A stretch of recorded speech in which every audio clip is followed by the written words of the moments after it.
Bom dia, meus irmãos, a paz do Senhor.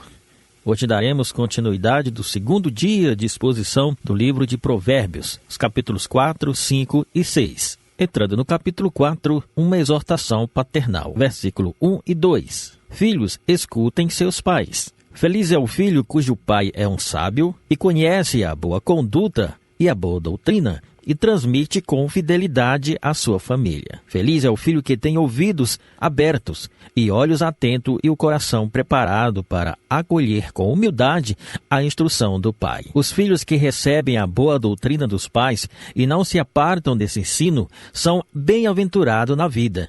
Os pais são a autoridade de Deus na vida dos filhos. Os pais são os primeiros mestres dos filhos, responsáveis por guiá-los no caminho do bem. Os pais são os protetores dos filhos, e a melhor proteção que eles lhe oferecem é a instrução da verdade acompanhada de exemplo piedoso. O maior legado que um filho pode receber dos pais é o exemplo. Os pais que andam na verdade ensinam os filhos nesse caminho. Que os filhos ouçam, que os filhos obedeçam, que os filhos não se apartem do caminho que foram instruídos. Os versos 3 e 4, o ensino que produz vida. O papel dos pais é ensinar a criança no caminho em que deve andar. E o papel dos filhos é obedecer o ensinamento ministrados pelos pais. Guardar esses mandamentos é encontrar o caminho da vida. Vida longeva, feliz e bem-sucedida. A obediência aos preceitos divinos abre a estrada da prosperidade e da felicidade. Feliz é o filho que obedece os preceitos, aprendido desde a infância, e neles permanece. Esses filhos livram-se das angústias e dores e guardam a alma da morte. No verso 5, a sabedoria é um bem precioso. No verso 6, cuide bem da sabedoria. O ser humano não pode ser indiferente ou lerdo em relação ao que é certo. A sabedoria não pode ser desamparada. Se ela é o caminho da vida, precisamos nos apegar a ela. Nos versos 7 e 9, faça o investimento certo. A sabedoria precisa ser desejada com todas as forças da alma e com todos os recursos disponíveis. Ela é mais preciosa que a riqueza, mais valiosa que os melhores tesouros da terra. Ser sábio é investir tudo na sabedoria. O melhor investimento é adquirir entendimento. Sem entendimento e sabedoria, as riquezas são tropeços para os pés, as glórias humanas são degraus da queda, e os prazeres transitórios do pecado passam a ter gosto amargo. Quem são os sábios? Não são sábios os olhos do mundo? A sabedoria do mundo é terrena e é levedada pela corrupção e pela maldade. A sabedoria do alto, porém, é pura e cheia de bondade. No verso 10, obediência. A fórmula da longa vida. A obediência aos pais é um mandamento com promessa. Aqui Salomão repete a mesma ênfase do quinto mandamento. Há filhos que ouvem o ensinamento, mas não aceitam. Há filhos que escutam as palavras, mas as rejeitam. Há aqueles, entretanto, que ouvem e aceitam. Esses têm os anos de vida multiplicados. A obediência aos pais previne contra perigos ameaçadores e livra os filhos de conceitos errados, companhias erradas e lugares errados. Nos versos 11 e 12, na Grécia Antiga, o grande filósofo Aristóteles usava o método peripatético para ensinar seus discípulos. Ou seja, enquanto caminhava com eles, ministrava-lhes seus ensinos. Essa é a metodologia usada aqui por Salomão.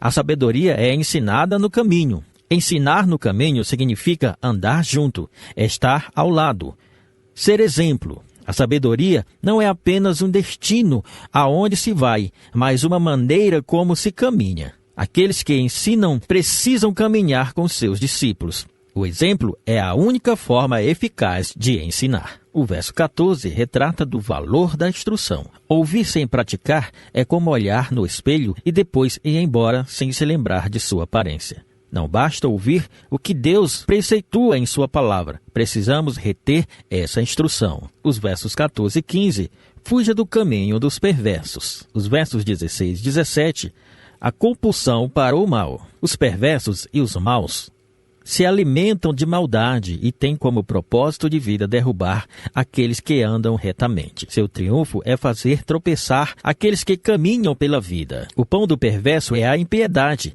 e o seu prazer é praticar a violência.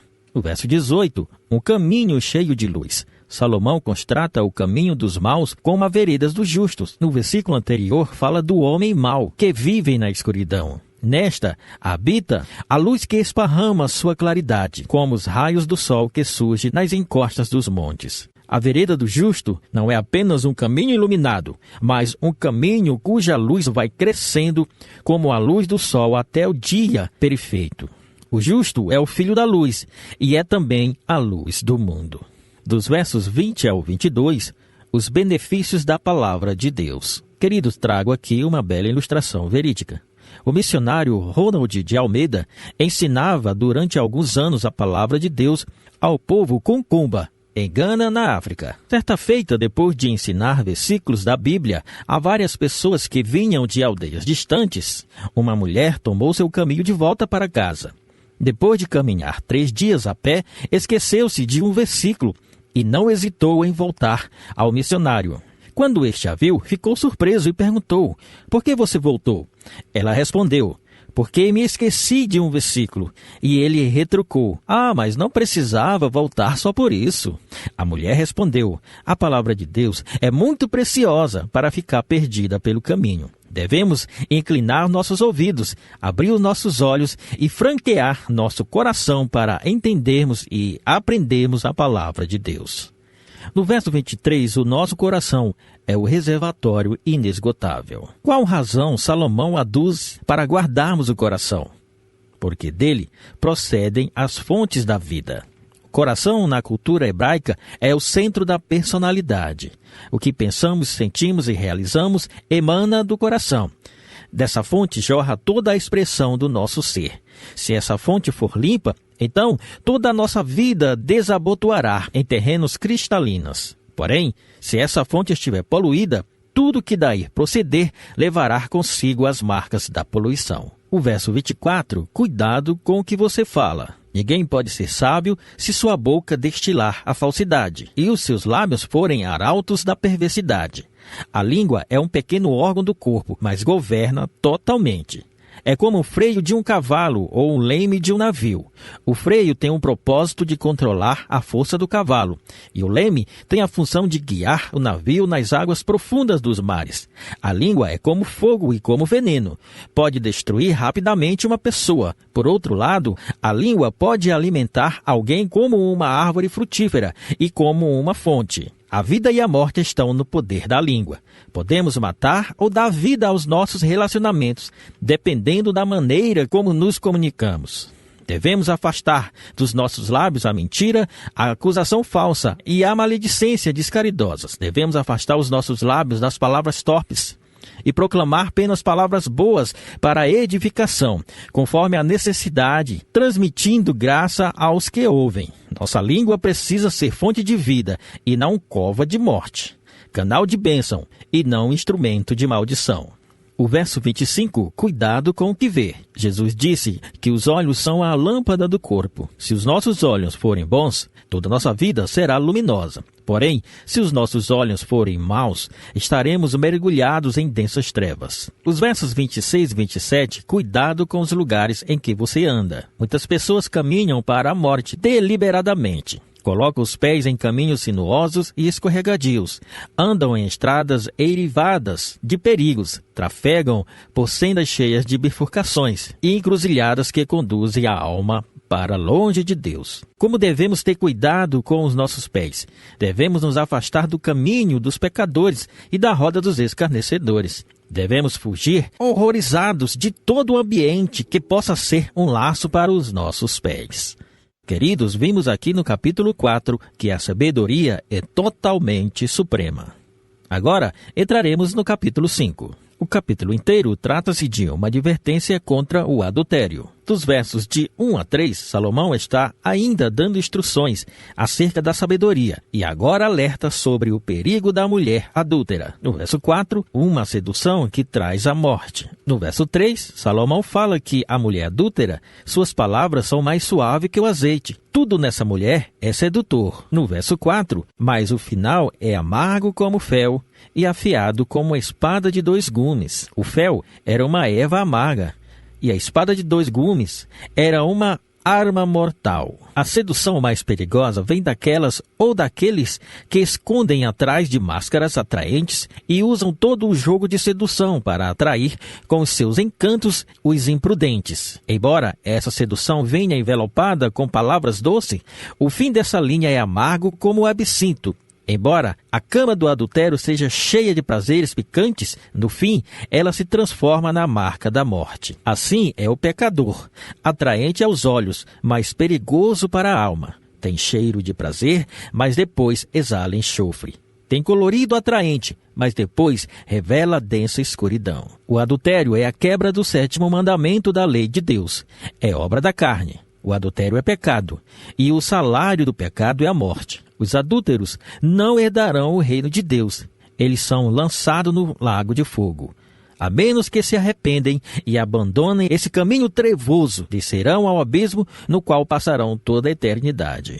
Nos versos anteriores, a advertência era aos jovens. Agora, sobre a vida conjugal. Versos 15 e 16. Aqui, na mesma medida que Salomão adverte sobre os perigos do sexo fora da relação conjugal, ele enfatiza as delícias da vida sexual dentro de uma aliança do casamento. Em vez do marido correr em busca do prazer nos braços de uma mulher estranha, ele deve beber a água da sua própria cisterna. A expressão aqui do verso 15, beba das águas das suas cisternas, das águas que brotam do seu próprio poço. Aqui Salomão enfatiza, o marido deve dedicar-se todo o seu amor à sua esposa e usufruir todo o seu fluxo do seu afeto. O sexo é santo, puro e deleitoso. O sexo antes do casamento, porém, é fornicação e está em total desacordo com o ensino das Escrituras. O sexo fora do casamento é adultério, e só os loucos entram por essa porta.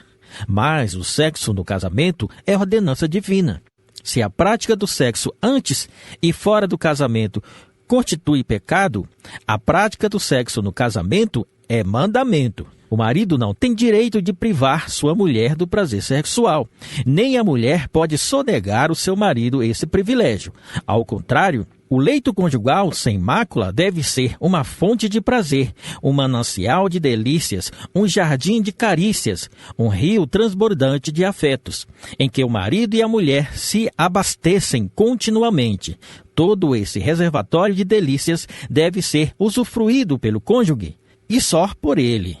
A fidelidade conjugal é o mapa da verdadeira felicidade conjugal. Os versos 17 e 18. 17. Seja bendito sua fonte. Fidelidade conjugal é uma bênção singular. O leito conjugal não pode ser compartilhado com estranhos. O marido deve à esposa amor, respeito, fidelidade. A esposa deve ao marido submissão, respeito e fidelidade. Em vez de o marido ficar à cata de uma aventura sexual fora do casamento, ele deve se alegrar com a mulher da sua mocidade. O prazer sexual na cama do adultério produz tormento e dor, culpa e vergonha, mas o prazer sexual no leito conjugal é fonte de delícias e prazer. Valorize, portanto, o seu cônjuge. Invista o melhor do seu tempo na vida de sua mulher. Ela merece todo o seu afeto. Não sonegue a ela seu amor, nem deixe de desfrutar toda a doçura de suas carícias. No verso 20, o adultério rouba o discernimento. Verso 21, ninguém pode se esconder de Deus. Os versos 22 e 23, prisão e morte. O adultério tira a sua visão. Só que os caminhos dos seres humanos estão perante os olhos do Senhor, e Ele considera todas as suas veredas. Haverá um dia em que as máscaras cairão. De Deus ninguém se esconde. Entrando no capítulo 6, a sabedoria alerta sobre as armadilhas e como a evitar. Nos versos 1 e 2, não seja fiador. Salomão aqui explica que assumir uma responsabilidade que não é sua é muito perigoso. Nos versos anteriores, Salomão fala que é um perigo ser fiador.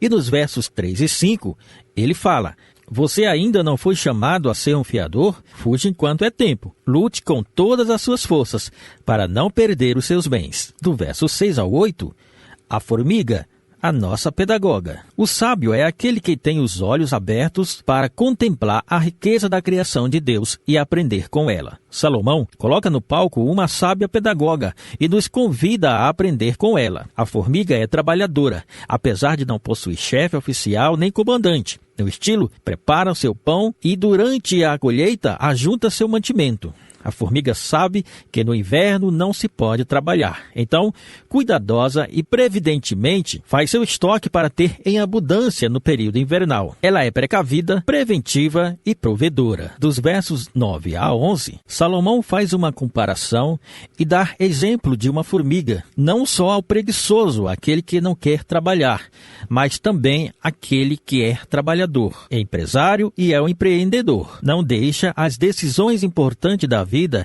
para a última hora. Age com antecedência e planejamento.